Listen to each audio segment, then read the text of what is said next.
One way to get to know someone like Hegel is to ponder some of his sentences. Here's an interesting one. Governments have never learned anything from history or acted on principles deducted from it. Now, what does that mean? Well, to begin with, it means that the philosopher may deduce principles from the events and course of history, but only in retrospect. First, history has to happen, and only afterwards can the thinker recollect its principles in tranquility, or in Jena, as it were. There's something tragic about this belatedness, or this retrospective twilight gaze of Minerva's owl, because it means that the philosopher is of little use when it comes to prescribing standards or norms for actions. Reason in its cunning may be at work in our action, but we act mostly in the dark.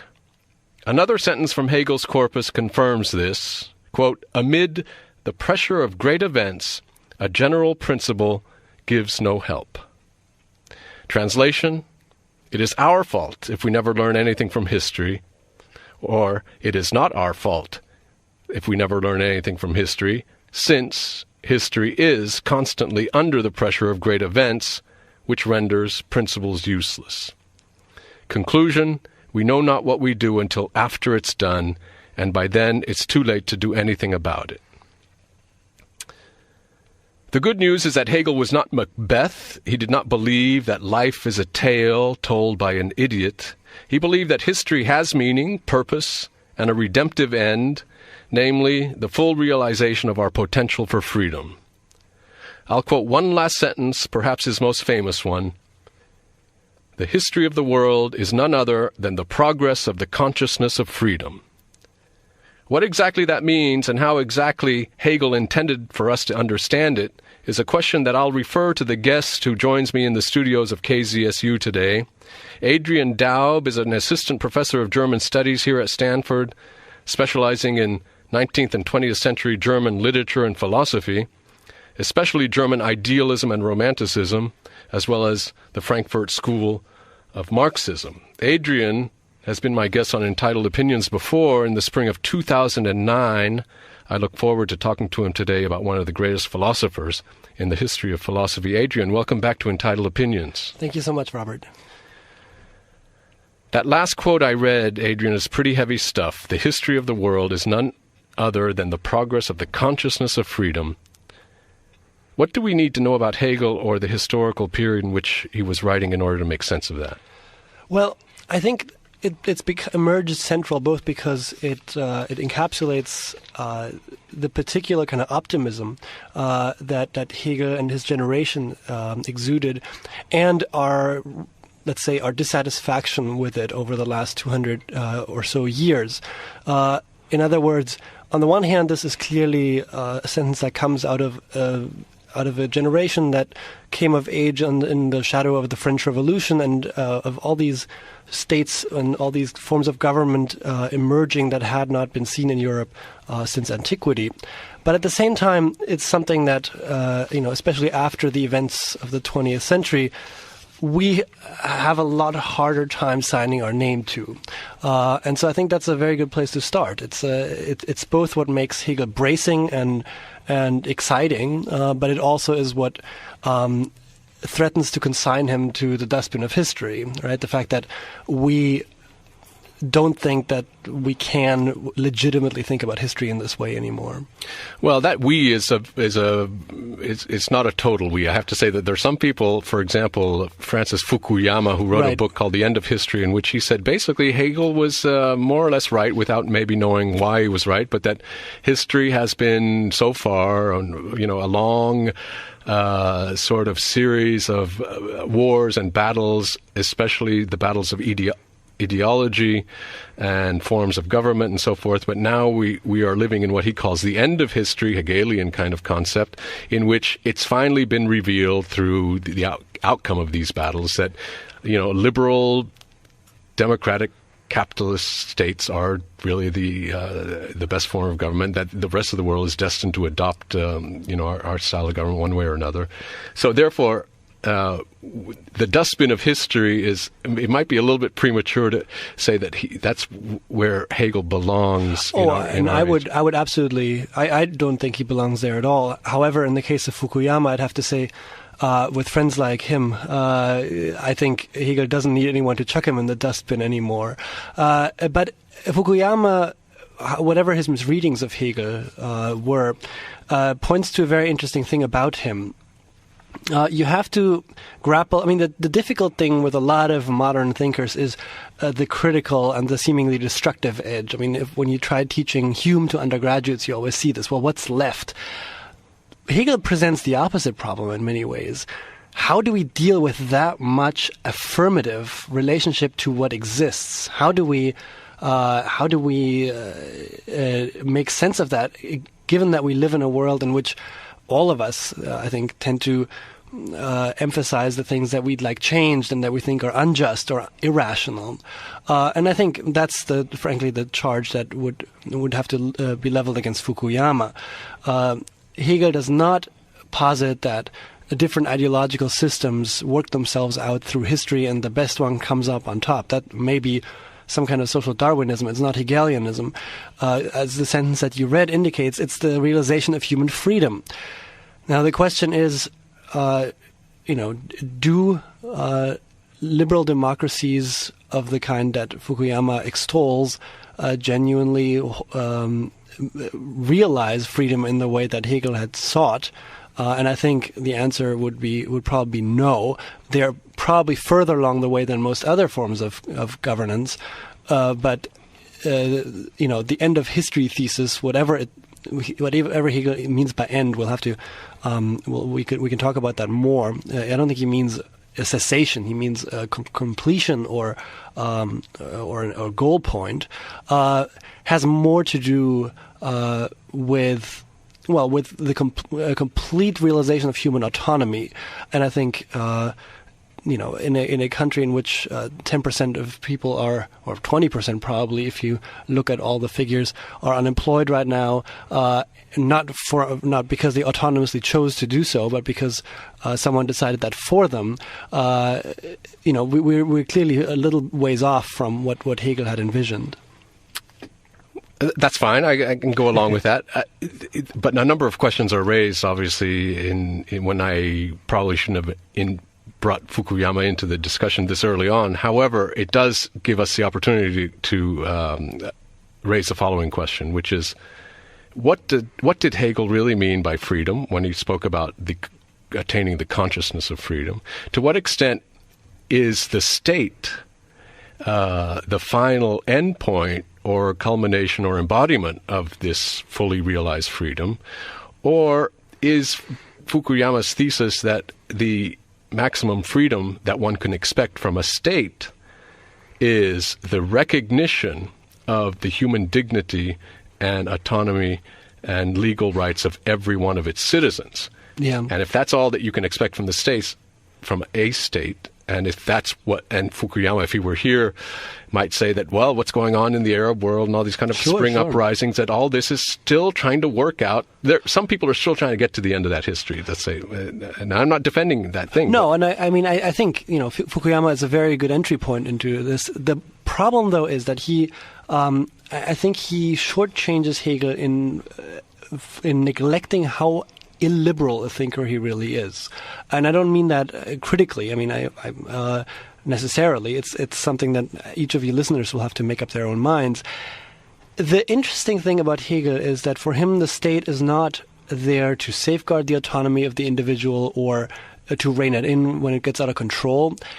The state, when it is shot through with Geist, when it is shot through with spirit, is in fact the realization of human autonomy. Now that's very, very different from the way we, as 21st century Americans or Westerners in general, tend to think of freedom. We tend to think freedom is the ability to do something over and against something else.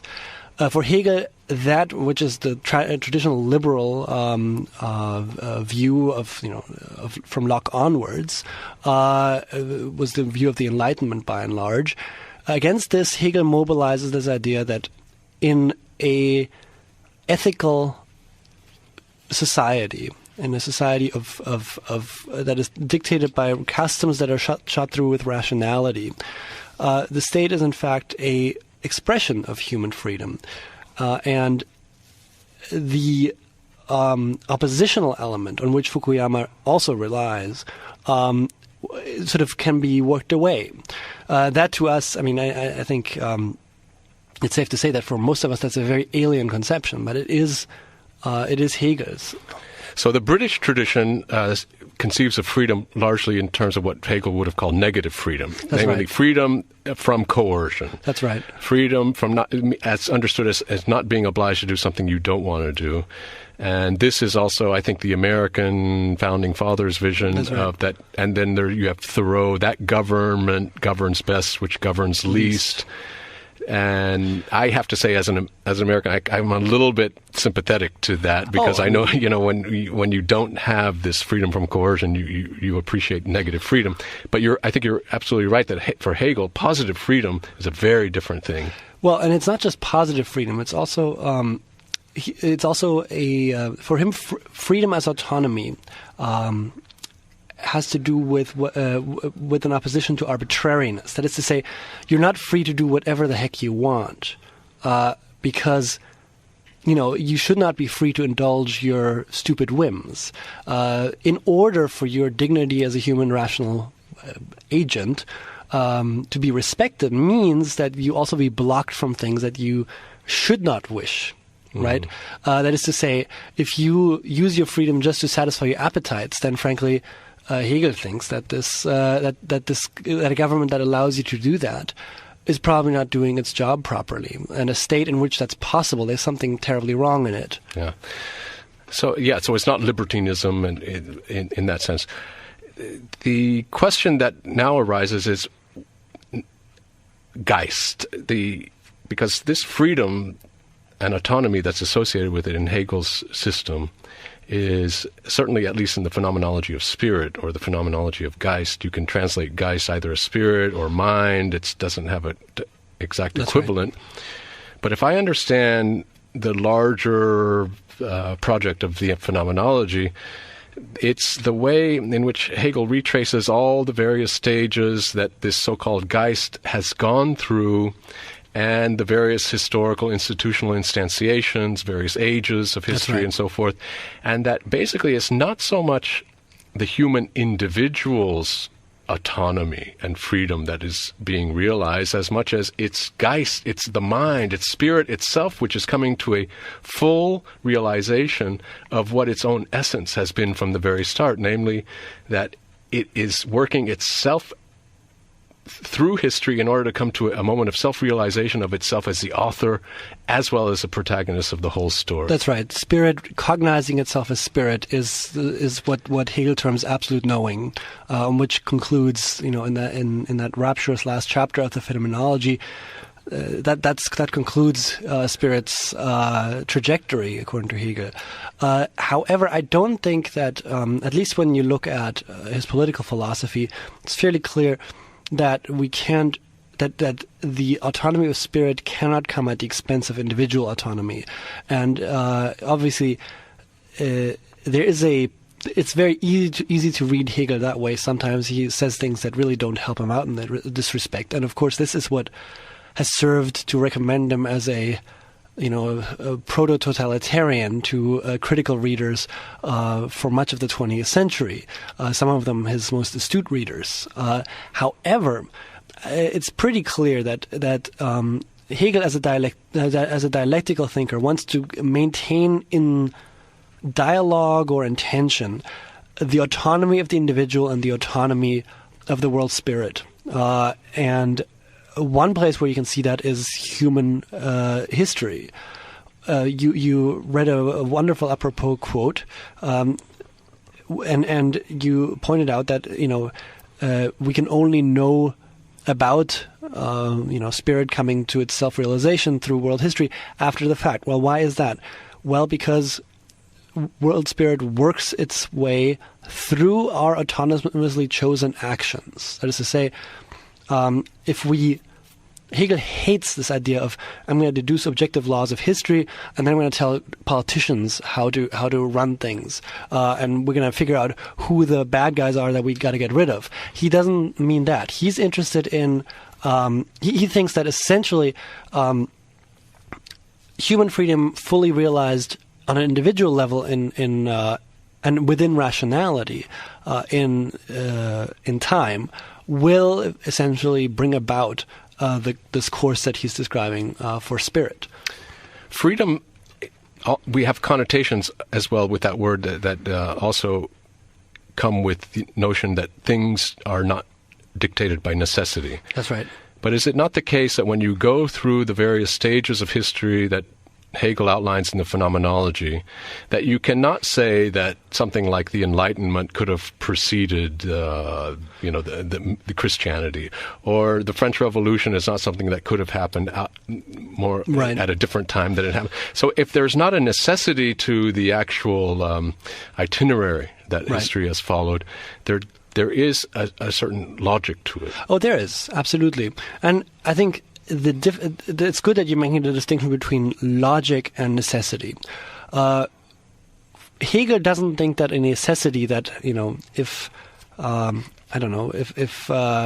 let's say, if this microphone is this microphone, that has to be the case in order for us to be able to say anything about the world. That's not the kind of constraint that he's concerned with. He's a Kantian in that way. Necessity means that forces from outside of you dictate your course of action, not that intrinsic forces to the things you're trying to do dictate your course of action. There is something about human rationality that wants to unfold in a certain way, right?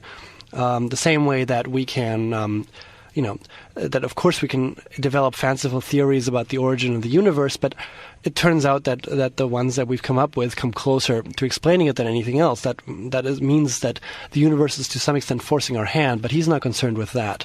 If, however,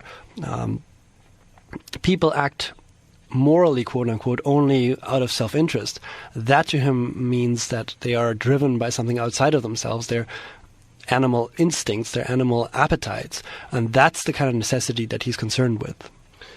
There's a famous Hegelian concept of the cunning of reason. I alluded to it in my remarks. How do you understand this notion of the cunning of reason, that sometimes there is a rationality to things, the way things happen, even though we, the actors and the agents of it, are not aware of it? That's exactly it. It means that rationality in world history doesn't have to assert itself in a self-conscious way. It means that people don't always have to know that they're doing the rational thing. So the question there then, Adrian, is agency. Are human beings ultimately the agents of this movement of world spirit, or is there a different agency of which humans are executors, or I don't know what metaphor you would want to use? Well, yes and no, right? Why does Alexander charge into Asia? Why does Napoleon conquer Europe? There's a volitional element in it. They decide to do this. That also, there was an old world to be wiped away because it had tottered and it had outlived itself, is something that they would have at best been very dimly aware of. So that's how Hegel is thinking this. There is, of course, an element of necessity, let's say, in there, but there's also a volitional element. There's an element in which, it could have been Alexander, it could have been a successor, it could have been Napoleon, it could have been someone else. It could have started in France, it could have started someplace else. Yeah. Did Hegel believe that the possibility for him to tell the whole story of world spirit and his final realization and declare the so-called end of history was possible only because certain historical events had taken place in his era, namely the French Revolution and perhaps its aftermath in Napoleon? Or was this sort of thinking, did he presume it to be to rise above this sort of historical contingency. Absolutely not. I think there's a strong indication that, I mean, for his generation, the French Revolution loomed very large. There's a line in the preface of the Phenomenology of Spirit where he says, it's not difficult to see that ours is a birth time and a period of transition to a new era. And I think he adds, spirit has broken with the world that it has hitherto inhabited and imagined, and is of a mind to submerge itself in the past and in the labor of its own transformation. So there is very clearly well, let's put it this way. Hegel thinks that there is reason in history and history in reason. And he thinks that there is a confluence happening around his time where human freedom has advanced to a point where it can become self-conscious as that, right? We're not asking, we're not questioning the divine right of kings so much as we're saying human freedom has a value in itself and it now needs to be asserted. And he is connecting that with Immanuel Kant. He thinks that it's not an accident that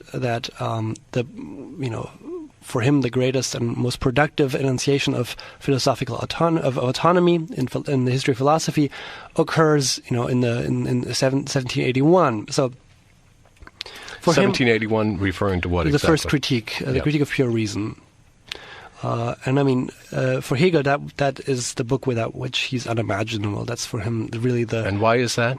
Well, Hegel and his entire generation sort of encountered Kant, I guess, probably in high school, sort of. They went to this religious school called the Stift in Tübingen, where Hegel, in fact, roomed for a short moment with Friedrich Hölderlin, the poet, and Friedrich Wilhelm Joseph Schelling, another great idealist, probably the other great idealist thinker who would go on to be both his mentor a little bit, though he was younger, and his great enemy at the end.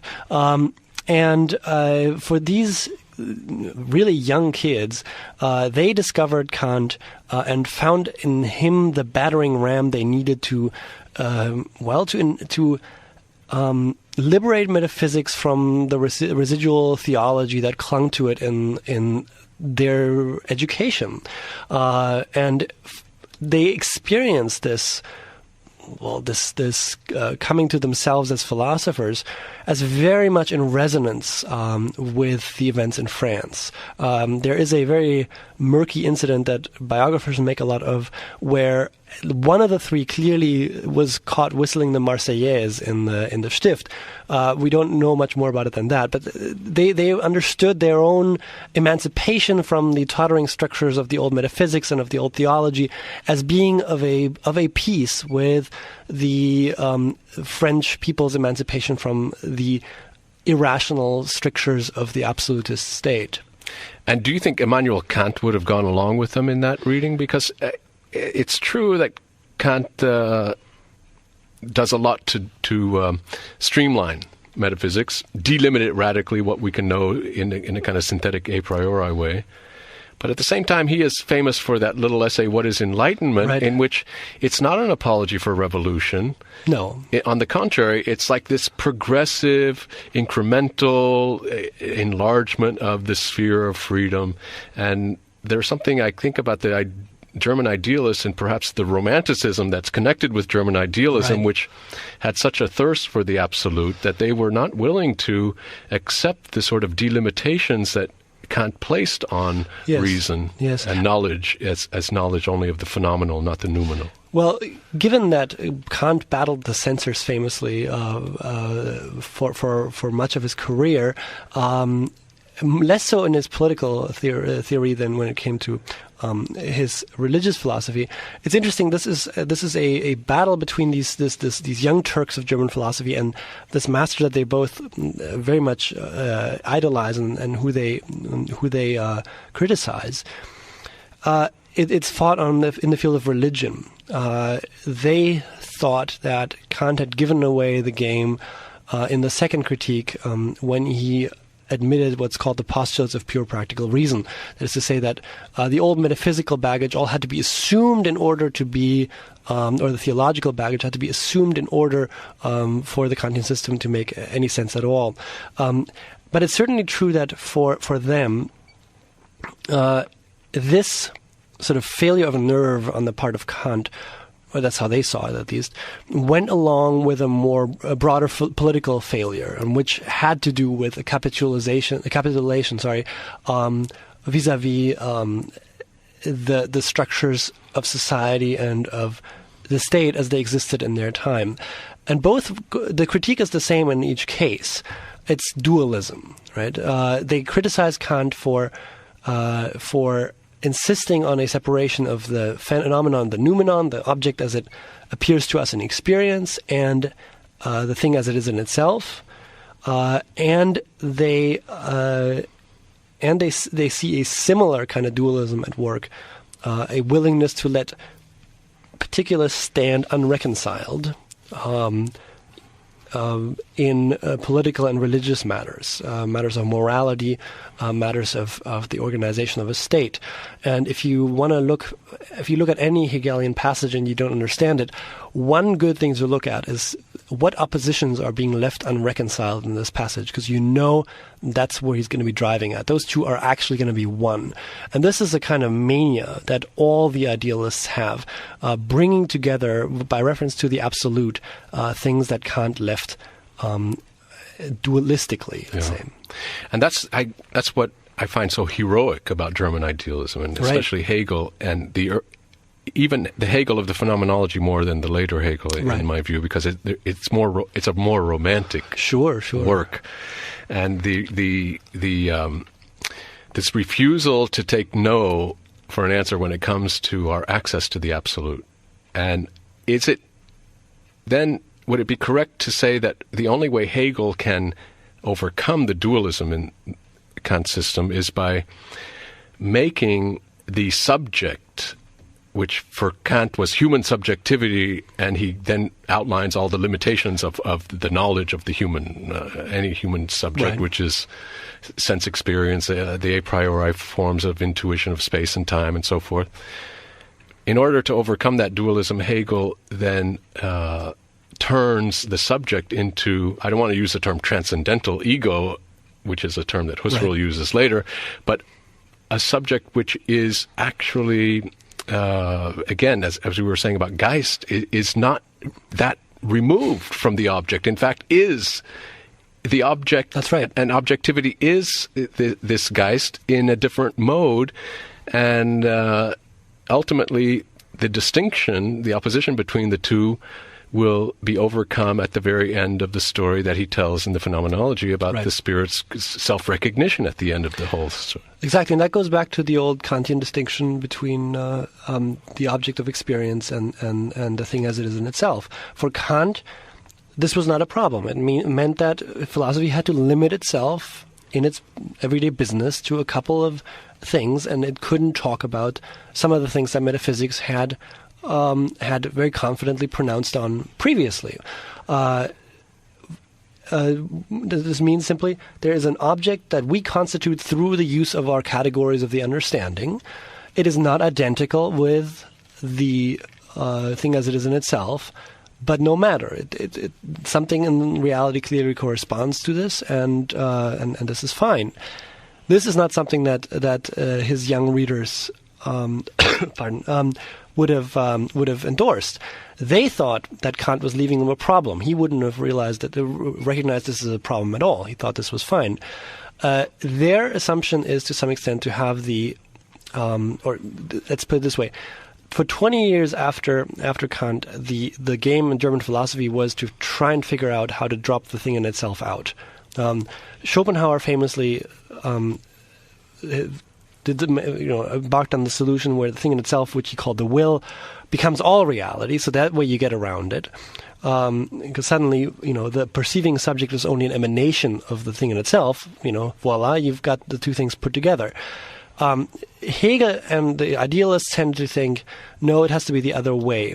The thing in itself that is uncognizable needs to sort of drop out. And for Hegel, it is that it's worked away slowly. That is to say, we recognize that as this Geist, as this human rationality, or as this rationality, to cool, and becomes more refined and more internally declined, let's say, or defined, it will eventually come to realize that it is all reality. That is to say, that there is nothing outside of it. So that's Hegel's approach to this problem. And in each case, the intention is the same. You don't want to let stand a kind of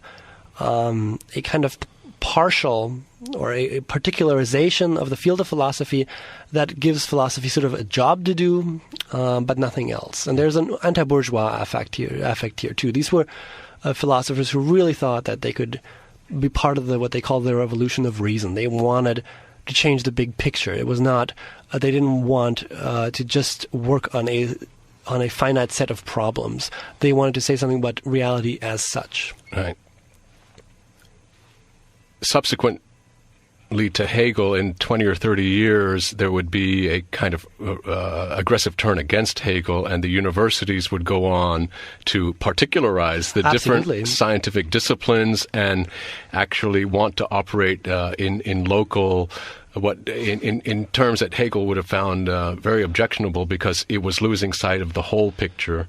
Right. And of course, science went on to definitely pursue and aggravate this sort of increasing specialization and separation of one discipline from the other. And absolutely, and that's where Hegel sort of became a victim of a historical material necessity. As new departments developed in German universities, you had to sort of justify why this new course of study,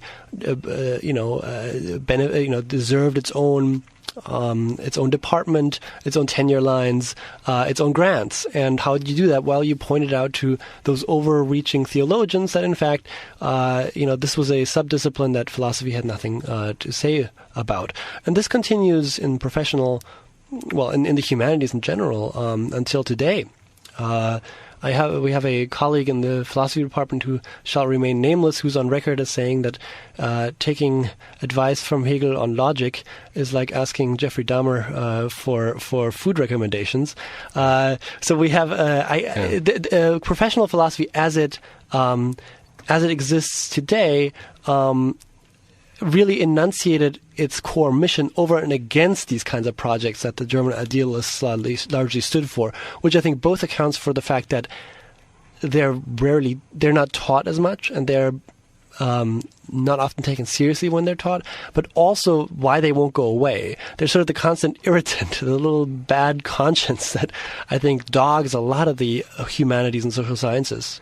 Well, I think the sciences, certain sciences, especially life sciences, are realizing that this discrete approach to phenomena is severely limited, and that basically you don't understand a particular phenomenon discretely until you put it in relation to what surrounds it, and that in relation to larger contexts, and even from the cell to the organ to the organism to the environment to the biosphere to the whole cosmos. That's right. A holistic sort of thinking is becoming more and more necessary for certain kinds of scientific investigations, and if nothing else, Hegel is the most sublime, grand symphony of what a kind of a thinking of totality represents. Absolutely, and I think that's why, as the university found less and less use for Hegel, those who wanted to criticize the totality as it existed in their day, I'm going to mention Marx here as an example, found Hegel useful. And now Marx, of course, thought he was turning Hegel from his head back onto his feet. There's every indication that by turning him into into a materialist. A materialist. However, instead of an idealist. One has to say in Marx's defense that he was really reacting against a particular kind of Hegel that was being taught at the time, and that really, if you got the two thinkers into one room, over a couple of beers, you'd be surprised by the amount of overlap I think you'd find. Not so much on the revolutionary stuff, but Hegel is a dialectician. He thinks the material material basis of existence does have a profound bearing on consciousness. At the same time, so I think that's sort of the counter current to the specialization and in some way professionalization of these disciplines, there is this kind of the people who want to put on trial what exists have always found Hegel very, very congenial. I mean, there's that famous saying, if the facts don't conform to the conception of reason, well, so much the worse for the facts. And so if you're not particularly enamored with the facts as they stand right now, then Hegel indeed is a kind of a go-to guy for you. Yeah. So Marxism would be one legacy of Absolutely. the Hegelian system, where the drive to understand things as a whole would still be very important for Marx and certain other, maybe even Feuerbach in the history of religion. Of course, yeah. Yeah. I mean, the Feuerbach, was a member of the so-called left Hegelians, the young Hegelians, who, in many ways, I mean, they sought to radicalize Hegel, but really it was a kind of a family squabble about which parts of Hegel one takes more seriously. And part of the problem was that the parts that the young Hegelians, who were at that time sort of adjunct professors, we call them today, at different universities, were emphasizing were the least palatable with respect to religion and state. Whereas those Hegelians who had ridden Hegel's coattails all the way to the university and into, full professorships, etc., were loath to emphasize those parts of the system that seemed to claim that monotheistic religion and the Prussian state were going to go the way of the dodo, if reason had anything to say about it. So the Hegel that we've gotten, that is, this conservative caricature of him, is owed, again, more to professional politics of the day, in that these people figured they'd be out of a job real quick if they ran with the wrong implications of the Hegelian system. And Feuerbach and Bruno Bauer and Max Stirner, to say, Max Stirner, of course, being sort of the worst of the worst in that respect, had no qualms about just running with the most outre parts of the system and explicating them fully. And I think correctly, probably, but in ways that of course, were not good for professional advancement and or staying out of jail, as the case may be. Adrian, can we talk a little bit about the relationship between Hegel's thinking and, in very broad terms, just call it totalitarianism, or certain ideologies associated with totalitarianism? Because we've had, Zizek was on campus just a few days ago, and he is well known for having critiqued in aggressive ways the craving for the absolute in certain kinds of forms of political ideology, and and there is a romantic drive in many of us that, and it's not only the Marxists who want a world revolution and a new, absolutely new state and a new life in a new beginning, but I'm even the fundamentalist Christians in the United States, for them, the separation of church and state is, that's too rational. Right. It's too Kantian. We want the world and we want it now. Yeah. In fact, we want the whole. And if there's not going to be this penetration to a noumenal wholeness, then it's going to be insufficient. We're going to live in constant disappointment. The Zizek, among others, says that this is what certain kinds of dictatorial regimes thrive on, by promising, always in false promises, that some kind of sense of lost unity or the absolute is going to be provided by. If we can get rid of those people who exactly are upsetting our wonderful So harmonious brotherhood. I find myself very torn between, on the one hand, the more modest Kantian living within the limits of what we can know and what we can say and do, and the limitation of freedom, and even conceiving of freedom as negative freedom, because it does correspond to certain kind of democratic forms of government that stumble along, and you have little minor increments of human freedom, but you don't have the whole thing. Then on the other hand, there is a sense, no, it has to be the whole, otherwise it's all just bourgeois particularism, self-interest, and so forth. So I want to retrieve Hegel for some kind of insistence that one must push towards the totality, but without going down the line of totalitarianism. Do you think that's possible? That's a good question. I mean, as I say, the roots of this problem are probably the fact that Hegel is just not a liberal in any way. Does that mean he's a totalitarian? I don't think so. But does it mean that it puts him in a position where the individual is often subsumed to larger wholes? Yeah, it kind of does. However, Hegel is a dialectician, and there's nothing less dialectical than totalitarianism, I'd say. If in these kind of fantasies of unification, where all separation falls away, there is a kind of there is a subsumption of the individual under the totality, but no corresponding move from the individual back to the totality. The individual exists solely to confirm and mirror back the whole back to itself. Right. That, to Hegel, is the sign of a good old-fashioned, ancient sort of either theocracy or Asian despotism, as he calls it. I was trying to skirt the Eurocentrism. Well, that's his term. I'm not. That's his term, exactly.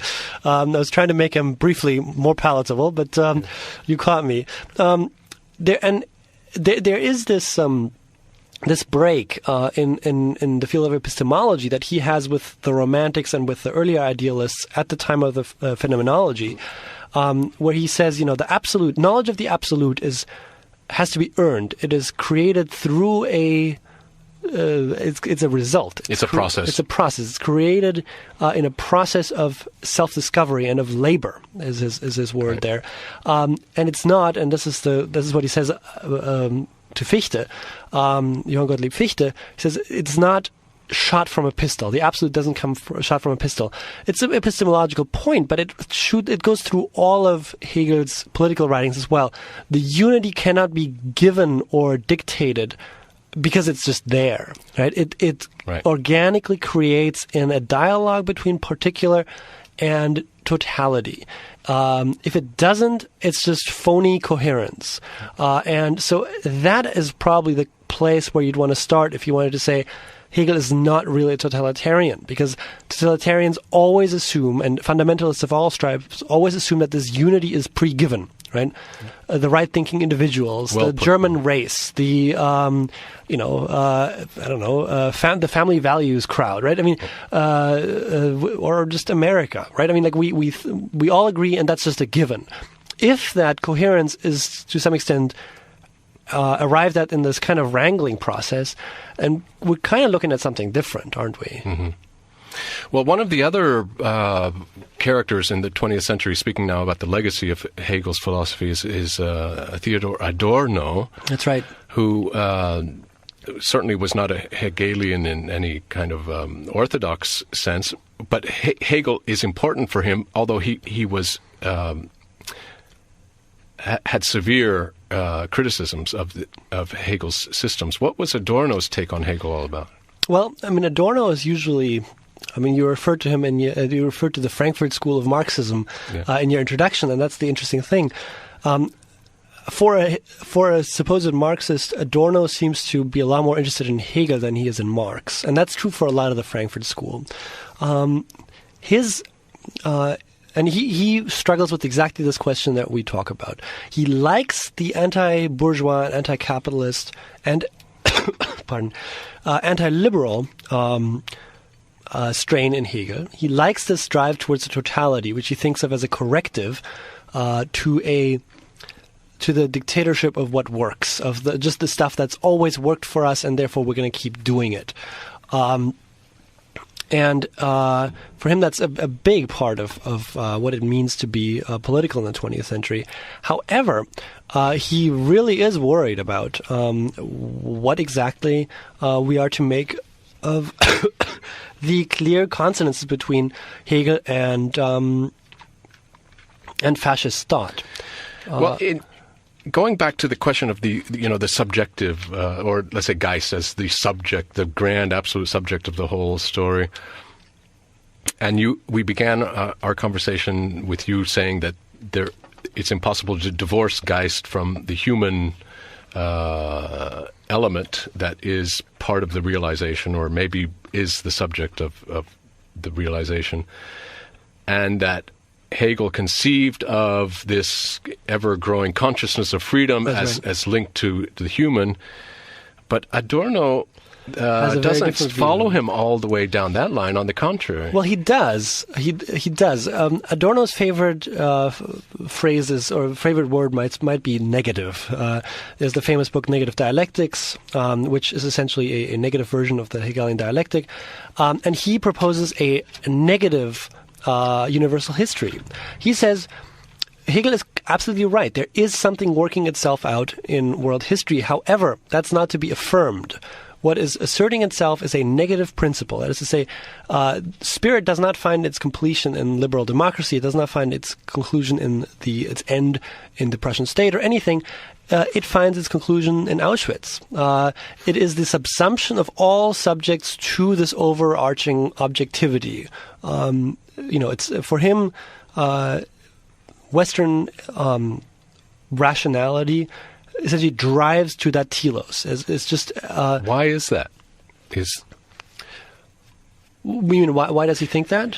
Not why does he think it, but what is it in the development of reason that drives towards the absolute reification and reduction of the human to kind of numerical anonymity and so forth?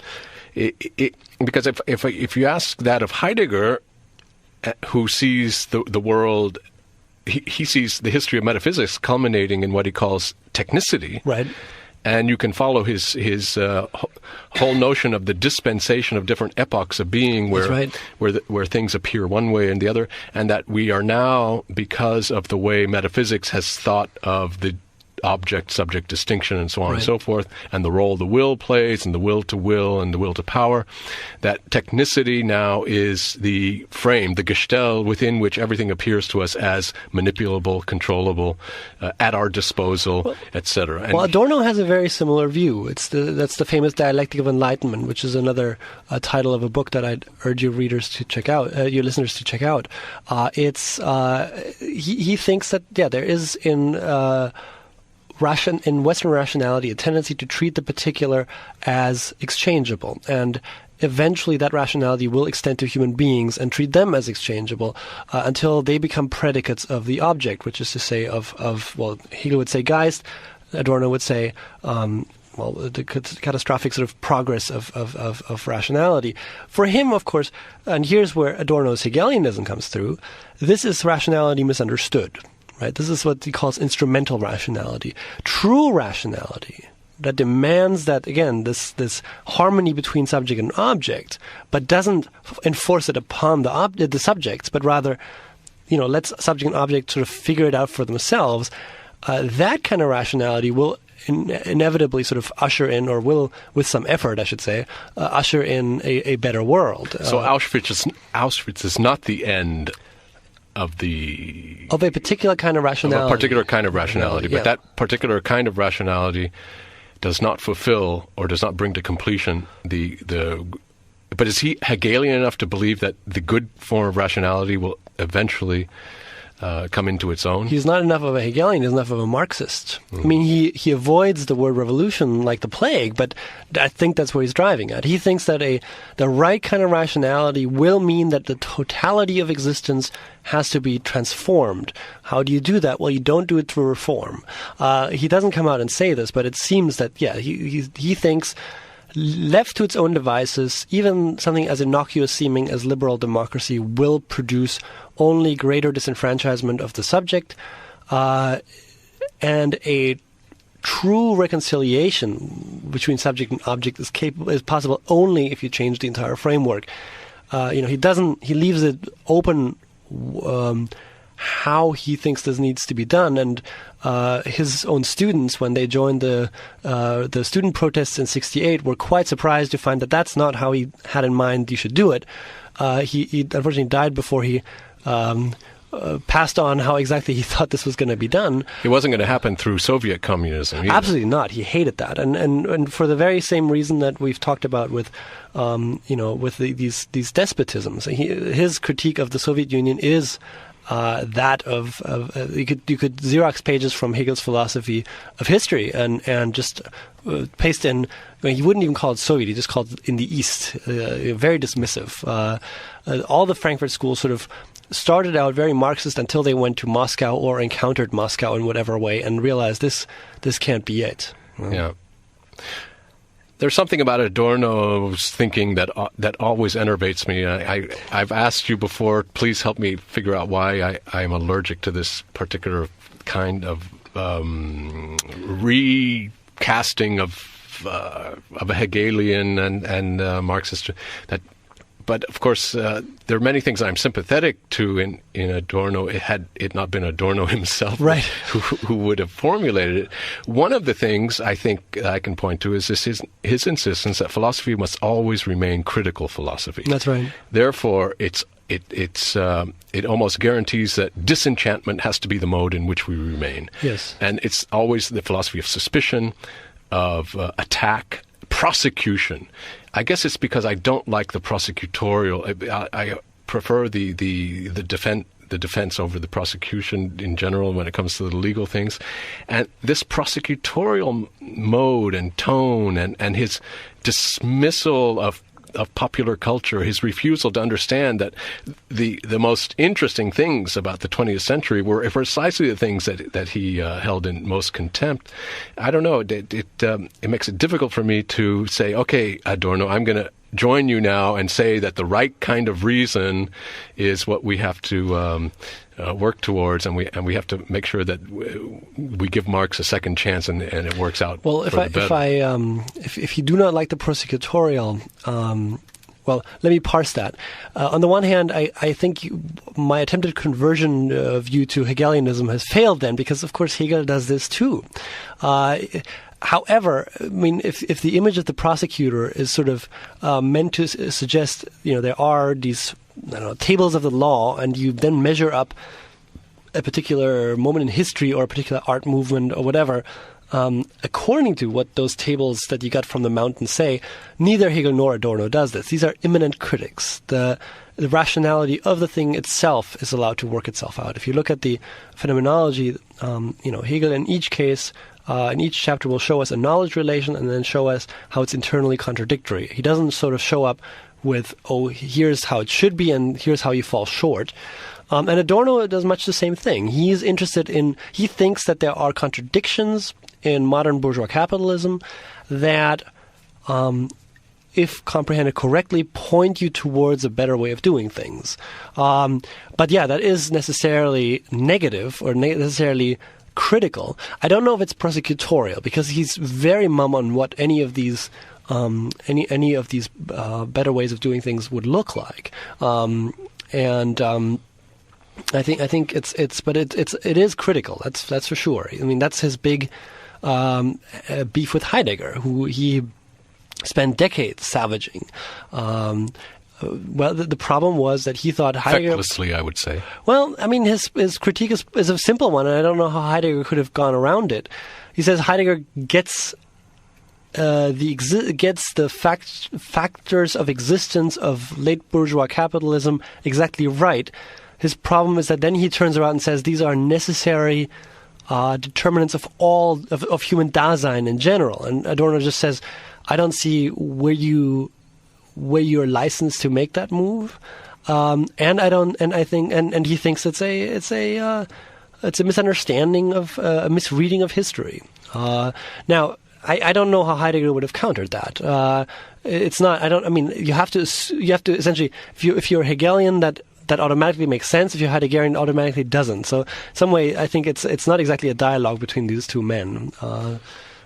No, it's not. And there's probably would be a whole other radio show to try to put them into dialogue and see points of coincidence and possible sympathy, and it could just be a question of style. I can understand Adorno being completely put off by Heidegger's postures and his style and everything that the same way I react to Adorno's style. I just cannot stand to read him. I always try over and over again to get into him and kind of rescue. But I just, for the moment, maybe in 10 years it'll be different. Maybe they're both unique in that way that you can pick up on people who've read too much of them. Within a second of reading any article or essay or book, you end up. They both sort of impose their own jargons on especially German philosophical writings in the latter half of the 20th century. One thing that's interesting is that Adorno's Jargon of Authenticity, which is the book that excoriates this Heideggerese, is actually very light on Heidegger quotes, and there's some indication that he didn't think Heidegger was too guilty of this. He doesn't dislike Heidegger so much as he dislikes Heideggerians. Yeah, and I can understand that. And I think there's something like that with Adorno too. For sure. The problem is that it's tragic to be a great thinker or even a great writer, because disciples, there's such a huge abyssal divide between, let's say, Heidegger and the Heideggerians. Even Derrida and the Derridians, or Marx and certain Marxists, and even Jesus and his followers. So there I can understand that. But going back to Hegel, I find that he had some very worthy heirs, not all of them, and we're talking about. We mentioned the left Hegelians of Feuerbach, Marx, and others.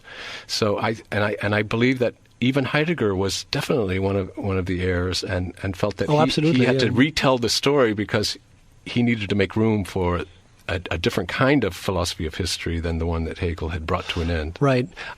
I think you're sort of remembering. I think the story you tell of the Hegelians is maybe a little bit more positive than the one I would tell. I think Hegel is lucky in that he had a great many good heirs. Unfortunately, he also had, thankfully these people are now forgotten, but he had a bunch of terrible ones too. And I think the good ones are precisely the ones that kept sight of this idea of holism and of the totality and were able to do interesting things with it. The ones that are today justifiably forgotten are the ones that were enamored with the idea of building the system and finding room for things in the system. These were people who were, they would have studied spreadsheets if they hadn't discovered Hegel instead. The ones that got that this was about the big picture, and here I think Adorno, for all his faults, is a good and astute reader of Hegel. For sure. The ones who got that this is about making sense of a world that seems new and that clearly calls out for a new kind of thinking. They're the ones that sort of preserve, even if they misread Hegel terribly, they really preserve what was appealing and energetic and energizing about his philosophy in the first place. I warned our listeners at the beginning that this was going to be one of those heavy philosophical shows, and I don't think we've disappointed the ones who actually prefer those kind of shows on entitled opinions. So thank you, Adrian. We've been speaking with Professor Adrian Daub for Entitled Opinions. My name is Robert Harris, and I want to thank our production manager, Dylan Montinati, who is the one who takes care of all the technicalities, sends out the emails and announcements, and keeps the whole thing going. So thanks again, Adrian. Thank you. We'll have you on again. Bye-bye.